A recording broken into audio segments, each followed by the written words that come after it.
Då ska vi säga hej och välkomna. This talk will be in English. And my name is Tove Dumo-Wallsten. I'll be the moderator or I'll lead us through this conversation today.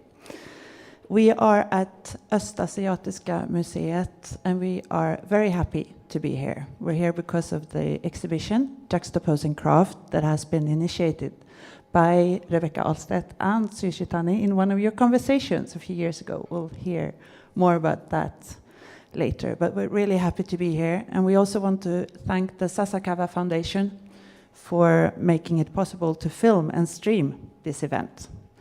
So there are also persons with us on screen. So this talk will be about craft, time, site, methods, materials, creativity, maybe also a bit about stories, memories, collaboration, and also about the place of hand in making. All these concepts are very central in the work for both of you. And I want to say a warmly welcome to both of you, Tsuyoshi Tanes and Rebecca Ahlstedts, who will have a conversation here today.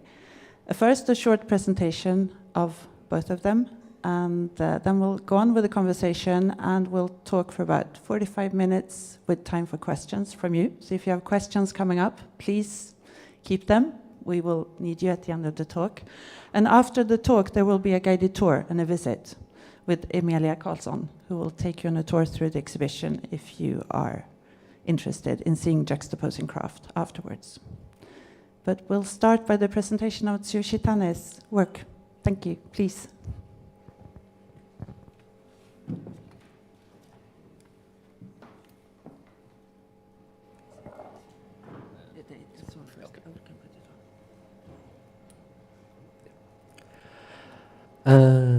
God morgon.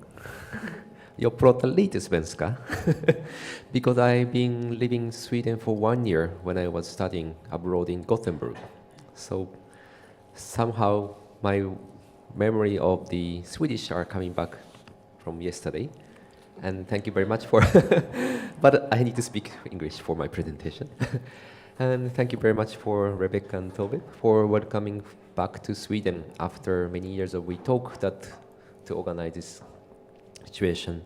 So today I had a lecture yesterday for the Academy, and today we'll talk about just a few examples. So I'm Japanese architect based in Paris. It's called ATA. It's Atelier Tsuyoshi Tanes Architect. The name why I put this one atelier because the important part use our hands and put our hands on the work rather than thinking. So the work by hands are very important for us. But at the same time, are the architect thinking for the future. So therefore, I put very important 2 words at atelier and sandwiched my names together with the architect. This is my atelier in Paris. It's next to the Gare de Lyon. It's kind of transforming to the parking lot, turn into the atelier. So we start intervening this sort of garage, removing the cars, putting the electricity ourselves, and to put installing our activities. And we are around 25 architects from France, Italy, Japan, also South American, the Moroccan, Tunisians, kind of working together in our era of global citizenship. Talking about my manifesto called the Archeology of the Future, and briefly I will explain. So there was an exhibition in 2018 and went around Japan, and then also São Paulo, Brazil, and then Switzerland in Basel, at the Swiss Architecture Museum, and then going to Czech Republic in next month. It's a traveling exhibition to show our works of over 10 years to demonstrate that our needed to show the architecture, but not only for the new things, more going backwards to dig and to discover the memory of the place. So when we start working on the project, maybe some of you are familiar with the architect, but maybe some of people don't know how to start the project. So we always start getting the site and then trying to dig to collect different memories and words associated with different meanings. By doing it, also trying to put some images or informing from the words are collected, especially only the one restriction that we cannot put modern images. In more, we trying to collect images from past and things are discovering. By doing this, we call it archaeological research to transforming to the production of the models, where started from something we don't know. We try and we propose, we try to look at it. So somehow our hand is much smarter than our brain. We try, we look at it. Sometimes we're gonna collect, also going out from our atelier and then walking around the street, pick up stones, leaves, pieces, bring back to our atelier to start hammer it, push it, use our hands to give our emotions. So some example of the project that I could briefly show, it was Estonian National Museum in Tartu, where we won a competition for design national museum where you see the kind of rough field. But on the other side, there was a large, the airfield, which has been constructed by the Soviet Union Air Base. And we proposed to transform into the National Museum, to not at the box of the building to make a National Museum, but to connect from this memorial intervention that has been very, very strongly scarfed in the land, but transform into the future for the Estonian national identity at the museum. One project in north part of Japan, Hirosaki, and where used to be 100 years ago to construct a brick old factory for sake breweries. Unfortunately, it's not being used anymore and it's been abandoned. And usually these kind of old buildings are demolished in Japanese sort of construction industries. But the city trying to keep to renovate, turn into the contemporary art museum, and become sort of, let's say, continuity as more important than renovation to change this brick building. Project in Paris, it's a sort of a historical heritage of Louis XV's constructed called Hotel de Malines in front of the Place de Concorde. And there was Altani collection as the collector from the royal family of Qatar to intervene in this historic heritage, then installing this sort of museum in the sort of historic heritage for the Altani collections. And also the Imperial Hotel, which is one of the large projects we are working on now from 2019 till complete in 2036 for one of the great projects by Frank Lloyd Wright in Tokyo has been unfortunately demolished, and now the third generation is being there.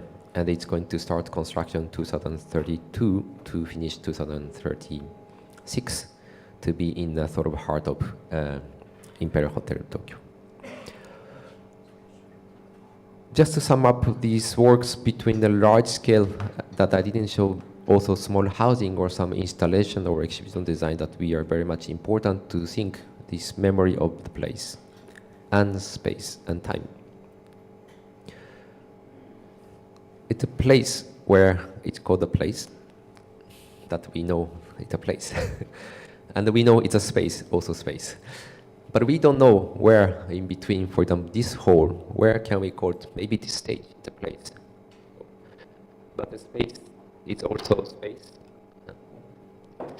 It's hard to find this between the ambiguity of place and space. It's a slide. But at the same time, it's also connection to the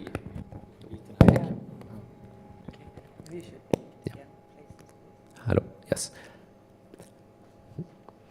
And then also time and memory, which is sort of creating this kind of a composition of the acts between place and space, and time and memory, which represent by this, the place is at the singularity, where you can find only one place. The place cannot be replaced. It's only the place that are existed in our, let's say, planet, where the space can be multiplied and then constructed and imported or transported to make a space, as a generic space as office building or so the different kind of space to replicate. And the time also to have this continuity, that something we think that time is seems to be cut by our brain as year, hours, second. But actually things are always continued. And memory is the one that is also important, that since we have a memory as a humanity of the history and past, where we are comes from and where we are here, it needs to be continued memory as collective memory that has been built in our society. So this part will be very short, brief introduction, and then we'll pass to Rebecca. Thank you. Thank you. Konnichiwa. Genki. Hi. Yeah, I had to copy that. My Japanese is very limited, so that was 2 words I know. Thank you so much, Tove, and thank you so much, Tsuyoshi, for being here and the museum. I spent a lot of time here last year and the previous years before that, so I'm really happy to be here today. So I'm a spatial designer working in the intersection between interiors, exhibition design, and art. And I do this because I'm really interested in challenging preconceived design language and interfaces. So kind of being in the intersection of different fields is really interesting. And you talked about collectivity and collaboration. In my studio, I always collaborate with different disciplines. And today I'm going to walk you through maybe more of a reflection. Like on one side, you're going to see projects connecting to exhibitions, either as an architect or curator or an artist. And on the other side is a juxtaposed image, something that I think relates to spatial practices. And with juxtaposing craft is a method where we place things next to each other to reveal connections, I would say. So I'm really interested in the connection between culture and nature and between different species. Now I'm going to see if I can run this. So here you see a ceiling installation as an exhibition called Art Craft Society. So when I work with spatial practices, I try to activate the space and also kind of go in dialogue. This is like a pattern designed by the Swedish fashion designer Martin Bergström. Oops, wrong way. Yeah. So I'm starting with breaking my own rule. This is not a project of mine, but it's 2 different landscapes or places in forming my practice. I grew up in Dalarna, where craft still has a strong hold, with an English mum. So these 2 cultures, traditions, places, landscapes have obviously informed my practice. And I think with these 2 images, it's also an excellent example of how we can activate different narratives and sight lines through the built environment. To the left, is it left, the painted walls up here? I must ask you, yeah. You see traditional painting by Carl Winter. This is in Danielsgården in Bingsjö.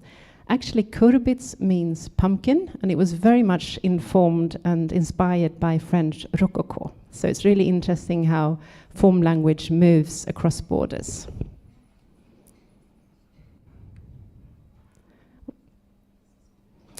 Yeah, so this is the first slide with my own work, the carpet, and to the right, the Bosporus. And I think this is interesting because architects, like humans, have designers have always worked with forming materials and creating concepts and directions. It's a long history and so on.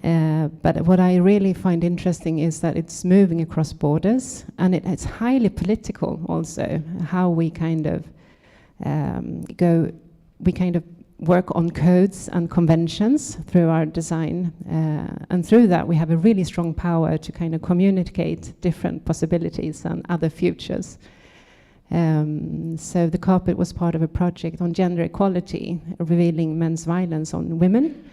And obviously this constructed border between Europe and Asia is also highly, what would you say, kind of controversial with these different limits and borders we create and with different expectations. So another thing with spaces is actually they are performative. So it's actually when people come into spaces or other species that they are activated. And that's a very important part of my practice, to actually use the body, both in my own design work, but also kind of when I compose, I think about the bodies who will enter the space. And to the left is a project you can see upstairs. It's an art video, interdisciplinary work between a Buto artist, a space, and a local clay. And to the right is my grandfather, who had a very strong idea about spatial composition. He was a priest, but he had this idea of like, we need to meet in society. So he was kind of a person connecting different disciplines. Yeah, and here you see actually the exhibition juxtaposing craft.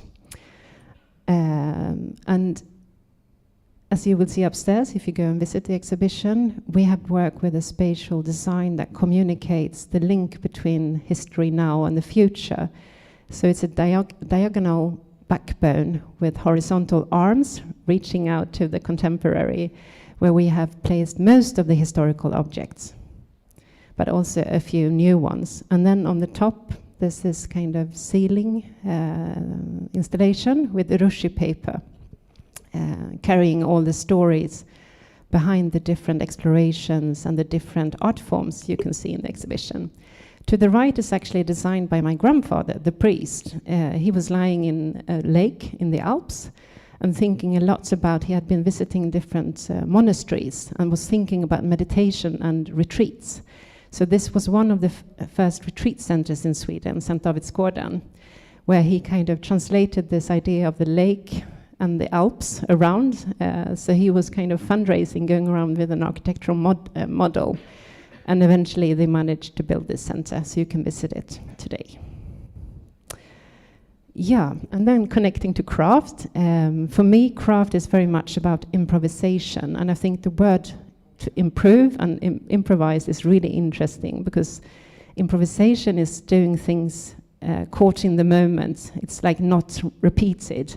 But to improve something is actually to kind of carefully learn a skill. So I try to embrace both perspectives of like improvisation and improving, and also using the power of play. To the right is some of my friends like ages ago, but actually activating and learning about space through the body. And then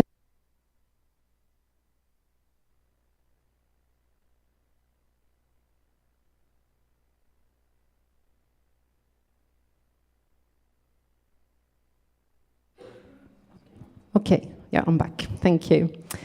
Yeah, and this slide shows the juxtaposition between a cultural production, fashion design, exhibition design, where the link to the original material is quite distanced. And that is something I'm really kind of intrigued about, that today it's really hard to read the origin of a material or the craft in design objects. And to the right is an image of from a lime quarry, industrial production. And this area has very much informed my exploration that is part of the exhibition upstairs. I've been going in dialogue with the meteor ring of Siljan. And today you can see these mineral walls thanks to the impact 388 million years ago. So to kind of bring back the link and to be able to read a landscape, I juxtapose that with the knowledge of actually knowing a craft skill.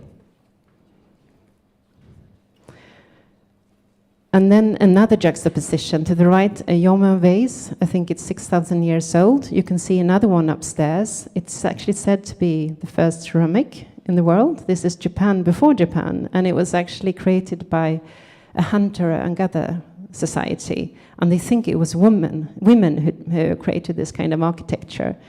And I have, through my own clay, knitwear clay, tried to work with another way of creating patterns. They used like ropes and sticks and pressed that into the clay. And I have been like sketching with liquid clay through a technique called engobe.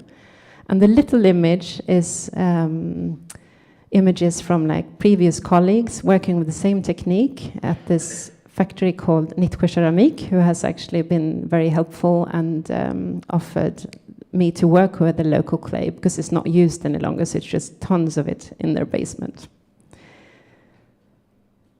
Oops. Yeah, now I'm coming to the end. Yeah, and this is also another piece. I'm questioning also what is an archive today, and the our kind of knowledge and like our interest in actually learning and understanding a skill, craft skill, and also being able to read a natural landscape. Natural landscapes, natural forests are diminishing today, as are actually craft skills at a highly level. In Sweden, we have many kind of craft techniques, and we learn it as like on a basic level.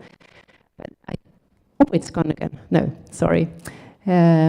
So upstairs, I'm like thinking about, can we combine a piece of furniture, can it be an archive, revealing both traces of natural processes through the material, but also craft techniques.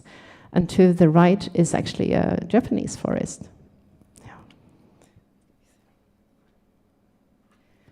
Maybe we need to go into the conversation, but here are a few behind-the-scenes images from creating some of the work upstairs through this site analysis, where you are inviting the landscape to be part and the materials to be part of the design decisions and process, not pushing the material too much into a shape that has been preconceived by the designer, and also inviting the material's features into the design process. And actually there is Seiya, are you here today? The carpenter I've been working with, he's upstairs, yeah, he's actually on the image here.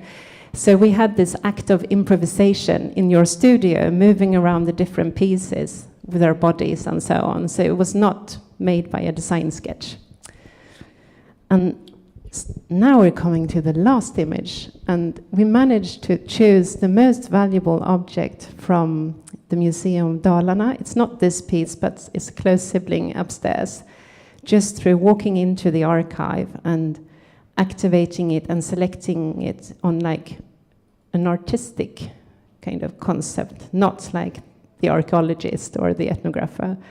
So by this image, I think it kind of shows and reveals how design language and craft actually has its own communication. So it's really interesting that we managed to pick the most valuable object, and you can see it upstairs. It's like a vessel to drink from. Yeah. Thank you. Thank you. See if this one works. This is the challenge today, I think. Thank you both for your presentations. I think you're working in different scales, but you have, like, as an architect perspective, going towards material and craft, and you're from the other direction, one could say, from the object. And you're both working with, Tsuyoshi, you said, when things are renewed, we forget. If we erase, we forget, and we erase a memory. And Rebecca, in the text I read, you talk about material as a living matter, not a dead matter. So it's both about digging and keeping or being connected to past and what is, but creating new and without any. It's not about nostalgia. It's about doing something else of what is. Can you elaborate from your both perspectives on that part of being connected to time and not being afraid of renewal? Because you're not creating old objects, you're creating something very new and other.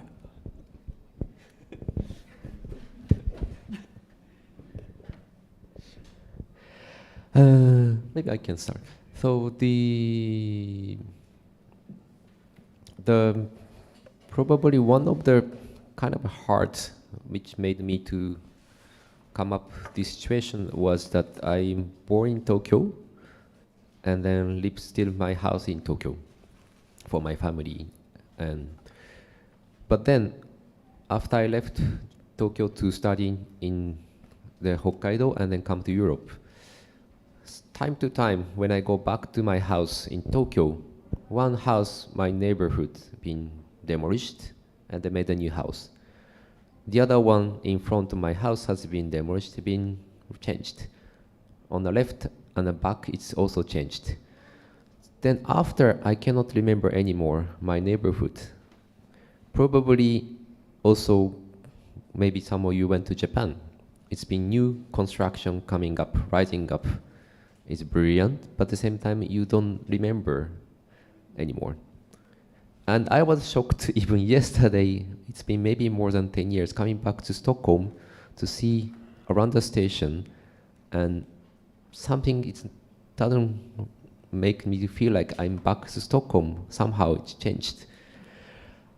So this notion of somehow uncomfortable feeling of the new construction that we've been built up in 20th century as new design, new architecture, new future, to cover up, to forget about the past, but we want to be here to be new, are destroying our human society, which is not our society, it's been society of the past and past and past. Our generation has been built up to today's our life and been forgotten. Therefore, this part of the sort of memory becomes very important, that how we could really preserve and to keep this memory to the next generation. That's the one part that architecture can contribute a lot of things in this way.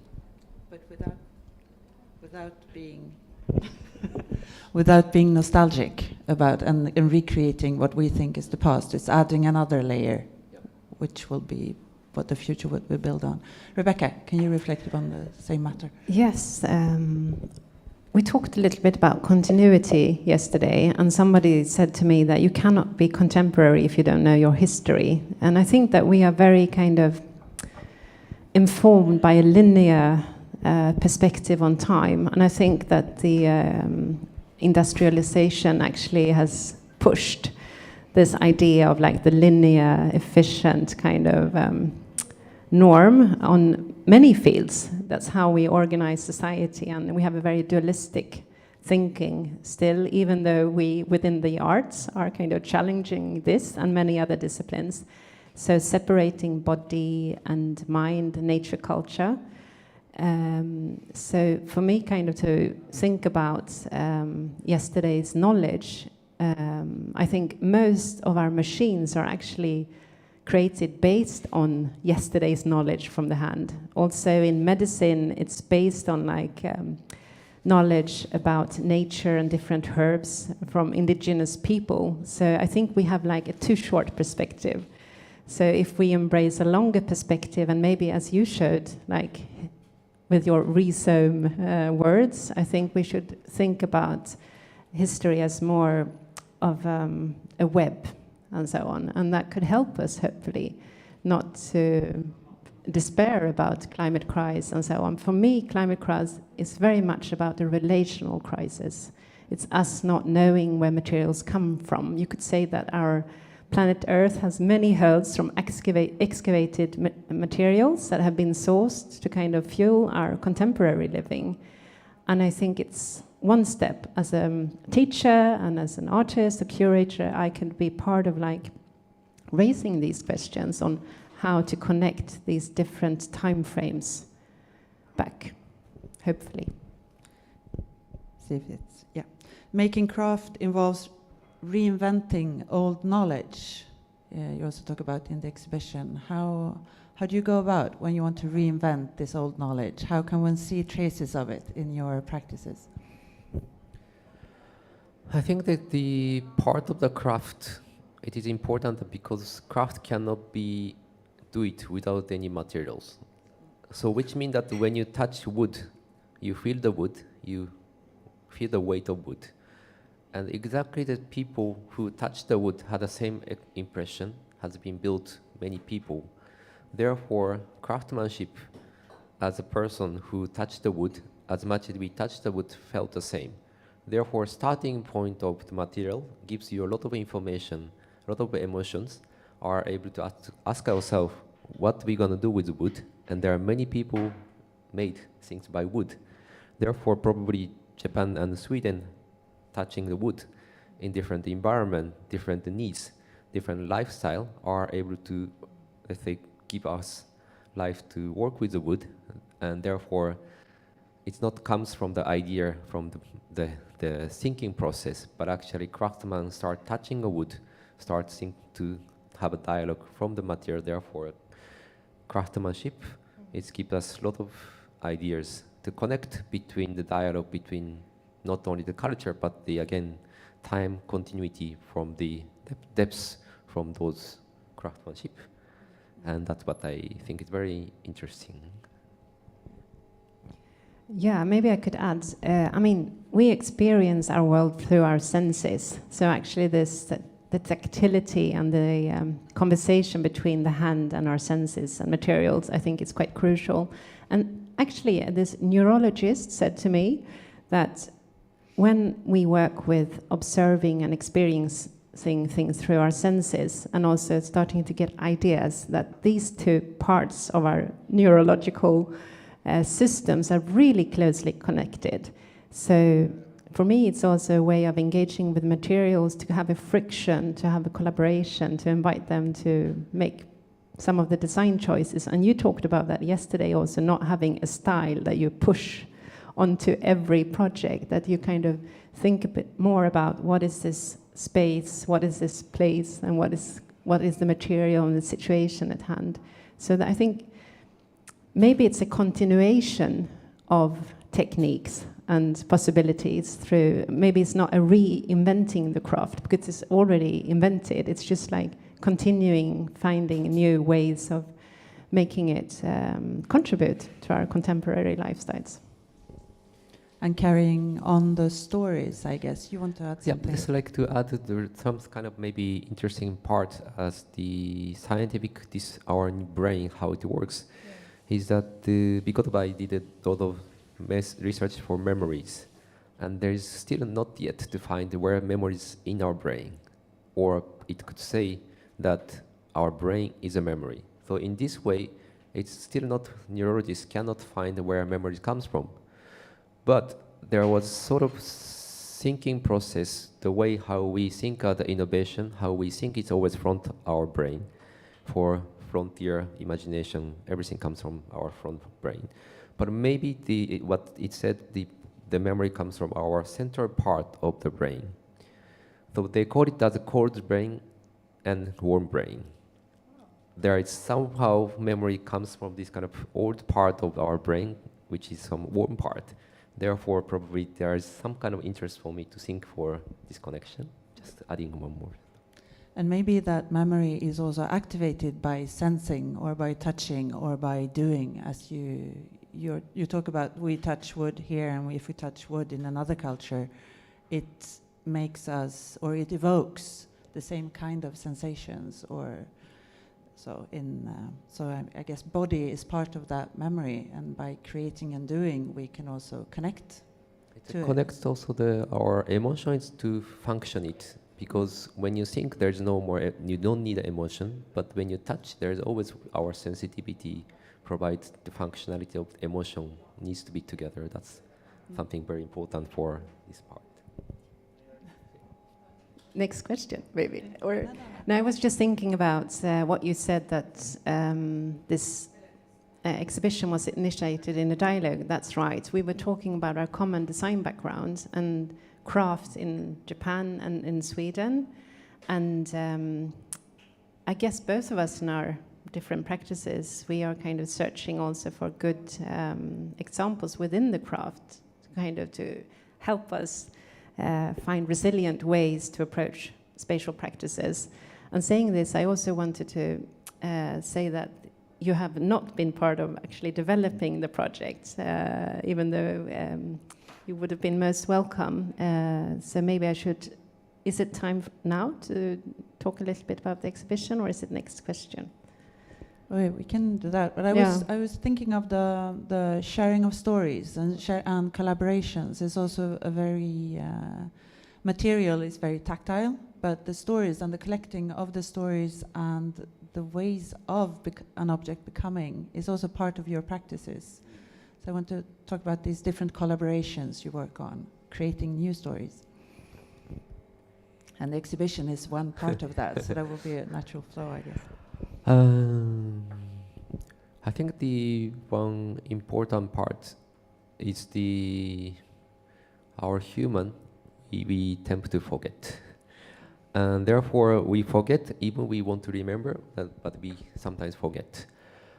But the place remembers, or the object remembers. Therefore, somehow I trust these places or object when we design the architecture, starting from memorial place where still the place remembers and then collect all these memories.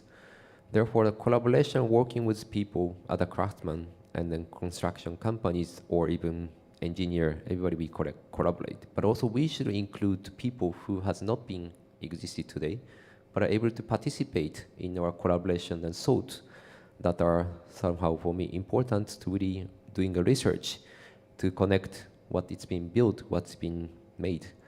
And that sort of collaboration are also important as sort of, we call it a public collaboration, but always collaboration within the people. We can talk, we can see, we can write, but somehow we exclude rest of other people, and that's what I think is important, how we always include the people who even not being part of our today's society, but also past and the future to be able to connect in this way, other collaboration.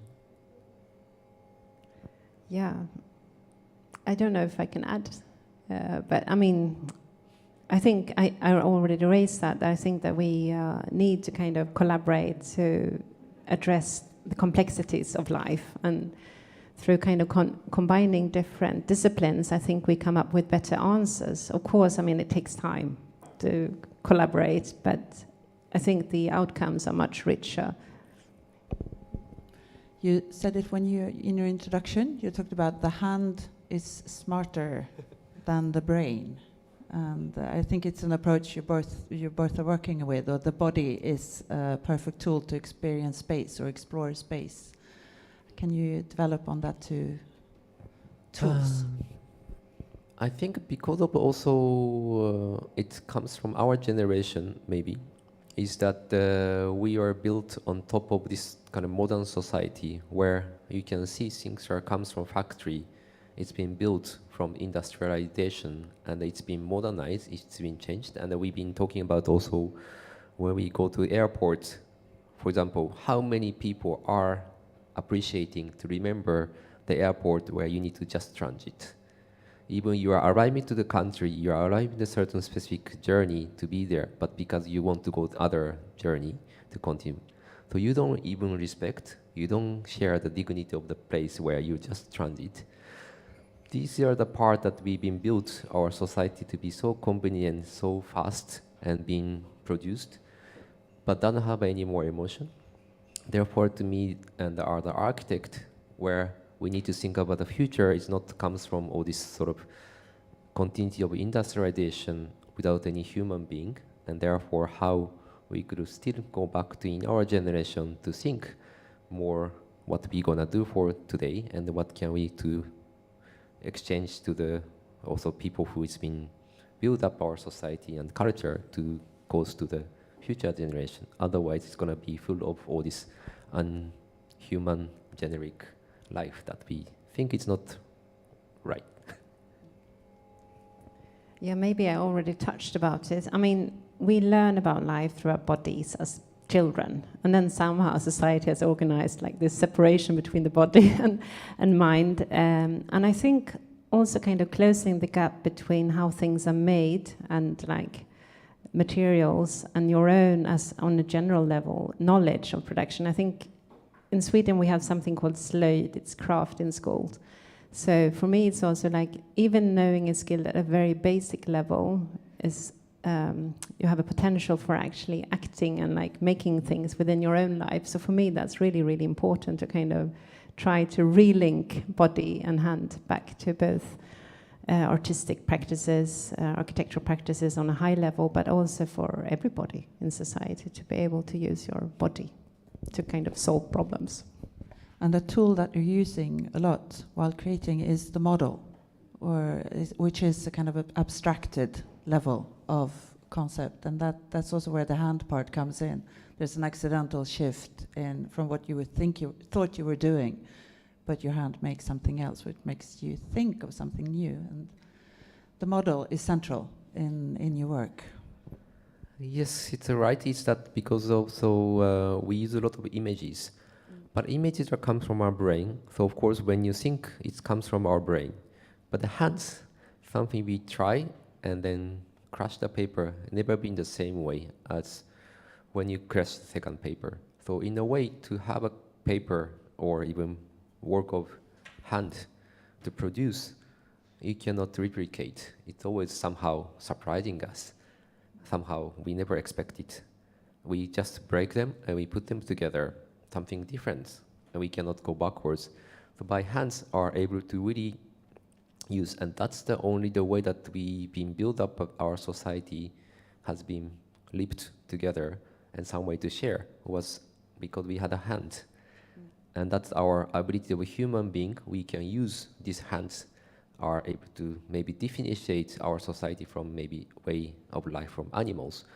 Therefore, somehow this can connect, this can also enrich our daily life that are needed our hands and some tools, but less necessity of the maybe resource from the machineries to burn our, let's say, underground resources to be too comfortable for our life. So therefore, we start lack of this kind of human creation of the hands are forgotten in our society, but could be still reintroduced and to be part of our daily life. You also use models or this connection, the hand creating? Yeah, I do assemblage with different materials. And I think, I mean, models, when I work with models, I use them for different reasons. It could be like a presentation model. It could be like a tool to understand something. It could be like a way to challenge my own ideals and norms. I think the word model is interesting because it's both like a representation of something, but it also means an ideal. So I think that's that tension between like design language, preconceived norms and conventions, and models is really interesting. Yeah, and you talk about the created object as a maker. Yeah, true. Maker of connections and maker of new. Time is passing really quickly. I want to open up for questions from the audience. If there is anybody, we'll try to share our microphone even more.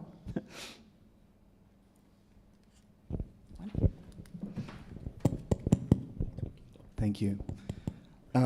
Actually, just following on this idea of the models, I was curious about both of your relationships to representation and working on a certain scale, working on the scale of architecture, for example, the technical necessity to translate and to work with something that goes beyond the scale of the body, beyond the scale of the hand, when you have to delegate and communicate those things via drawing. Can you tell us a little bit more about your relationship to representation? For example, today, especially maybe if you're part of architectural let's say, professions, our daily life is very much in front of screen, where things are digitalized, things are always perfectly drawn and so precise than it's needed.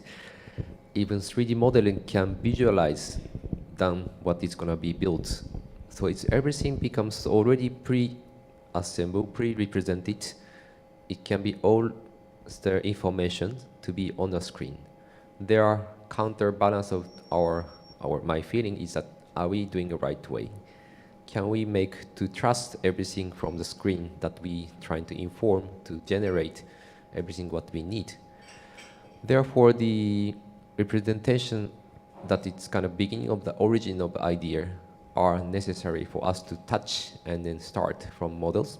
Then step of the processes where we need to inform not necessarily only client, but also construction company, where our digital information are only the base, but we need to communicate better ways than how it's going to be. Therefore, we use a lot of models, even we do mock-up with our test pieces to show to the people where we wanted to show us how you can preserve this kind of our craftsmanship, to use our hands to translate to the architecture. That is still a lot of a challenge, but I think we can make it.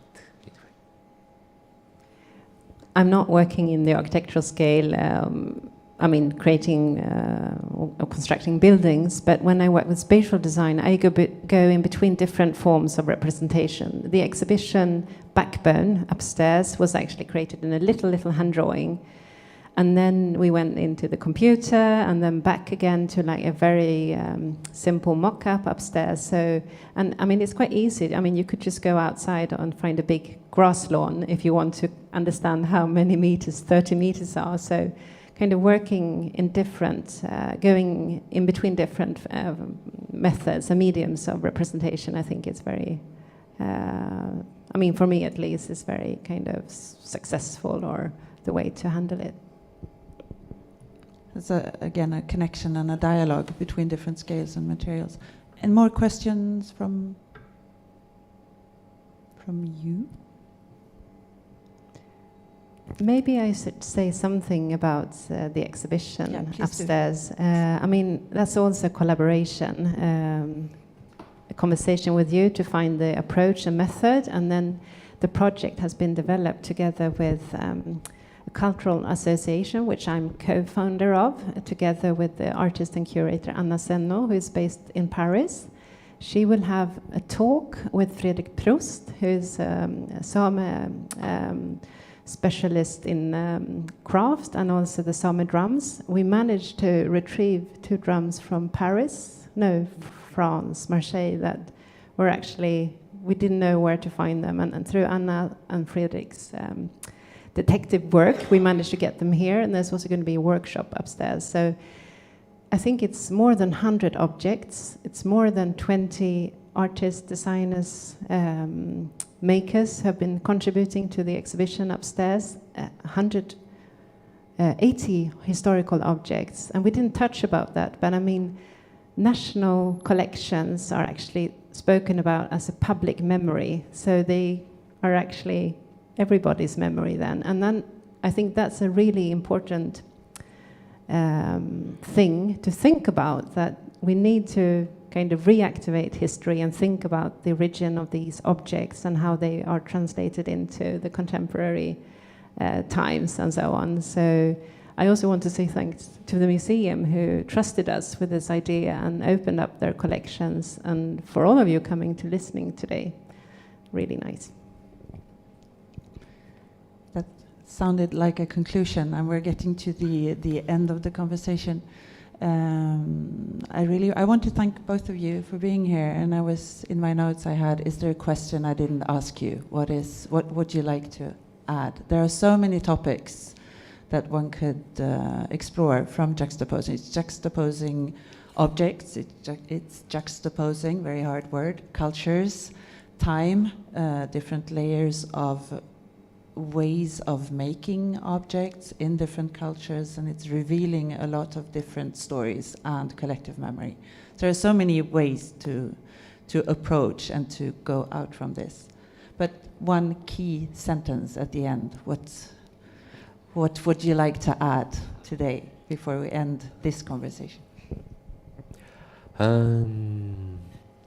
It is a very abstract theme, but maybe what I could add is probably also today the AI in front of us, or maybe already in our life.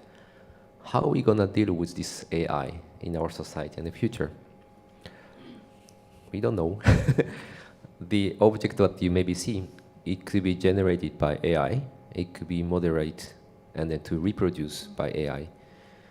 So probably the question for us, this information that becomes so crucial, how are we going to use them? One could say it goes to the knowledge, to the intelligence. But I think maybe yes, in our life could go more intelligent, smarter, and better. Maybe we don't need to think anymore. AI can generate our life better ways. But I still wanted to keep this knowledge to be in part of memories and goes to wisdom. This wisdom against maybe intelligence are probably the key of our human being, where we can still feel this dignity of humanity are part of this wisdom, where you cannot create it by yourself, but you need the people who build up those memories and that we can carry. So that could be a line to add to your schedule of place and space and time and memory. So wisdom and intelligence could be another axe on which to place architecture. Rebecca? I think that was an excellent ending, and I think that it also kind of catches something, the idea of the wisdom, that is also the proficiency, actually the skill of doing a skill. And we could have a long conversation on that. I mean, knowledge that you know through your body and through your empathy towards things, and other things that you are more kind of maybe intelligence-based skills. But it was an excellent ending, so I think I'm happy with that. Thank you, Rebecca, and thank you, Tsuyoshi, and thank you, Östasiatiska museet, for being our hosts here today, and again to Sasakawa Foundation for making all of this possible. And thank you all for coming here today. And we'll end the filming, and I'll hand the mic over to Emilia Karlsson. Are you with us? You are there. Who will be host of the visit at the exhibition.